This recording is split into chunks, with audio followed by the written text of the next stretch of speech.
আজকে আমরা আল্লাহ সুবহানাহু ওয়া তাআলার বাণী কোরআন সুন্নাহ থেকে দূরে এই জন্য আজকে আমাদের মুসলিমদের অবস্থা। আজকে মুসলিমরা কচুকাটা হয়ে কাটছে, মুসলিমদেরকে কচুকাটা হয়ে কাটছে ইহুদিরা, যাদের গণতন্ত্রের জন্য আমরা লাফালাফি করছি, যাদের গণতন্ত্র প্রতিষ্ঠা করার জন্য লাফালাফি করছি, যে ইহুদির দেওয়া গণতন্ত্র তথাকথিত গণতন্ত্র, তারাই আজকে মুসলিমদেরকে কি করছে?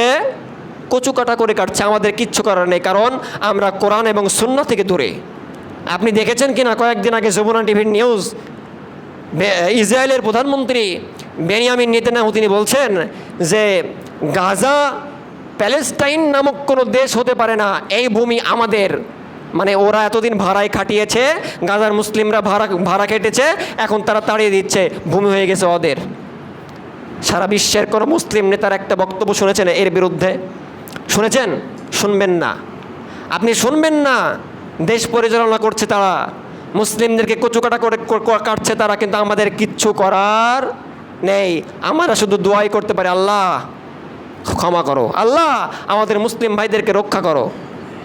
আপনার হুঁশ করা উচিত ছিল, তারা যেইভাবে অর্থনৈতিকভাবে এগিয়েছে, কৌশলভাবে এগিয়েছে, তাদের চাইতে আমরা অর্থনৈতিকভাবে, কৌশলগতভাবে সবার চাইতে, তাদের চাইতে আমাদের মুসলিম উম্মারা সবার আগে এগিয়েছিল। ছিল কি ছিল না?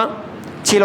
আমরা কোরআন এবং সুন্নাহ থেকে দূরে, আমরা কোরআনের আইন থেকে দূরে, এই জন্য আমাদের আজকে অবস্থা, আমাদের কিচ্ছু করার নেই।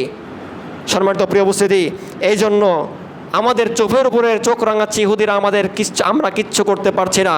শুধু তাদেরকে একটি কথাই বলবো, রাসূল সাল্লাল্লাহু আলাইহি সাল্লামের ভবিষ্যৎবাণী, এই ভবিষ্যৎবাণীকে উল্টানোর কারো ক্ষমতা আছে?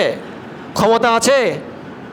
যারা আজকে মুসলিমদের ওপর অত্যাচার করছে, আমার প্যালেস্টাইন মুসলমান ভাইদের ওপর যারা নির্যাতন নিপীড়ন চালিয়ে যাচ্ছে যুগের পর যুগ, আমি তোমাদেরকে একটি কথাই বলবো, সেই দিনের জন্য তোমরা অপেক্ষা করো, যেই দিন খোরাসান থেকে একদল বাহিনী ইমাম মাহাদির সাথে এসে যুক্ত হবে, তোমাদেরকে ঘর থেকে টেনে টেনে টেনে বের করে যেমনভাবে আমার মুসলিম ভাইদের রক্ত ঝরিয়েছ, তার চাইতেও বেহাল দশা হবে তোমাদের, ইনশাআল্লাহ। ইনশাআল্লাহ।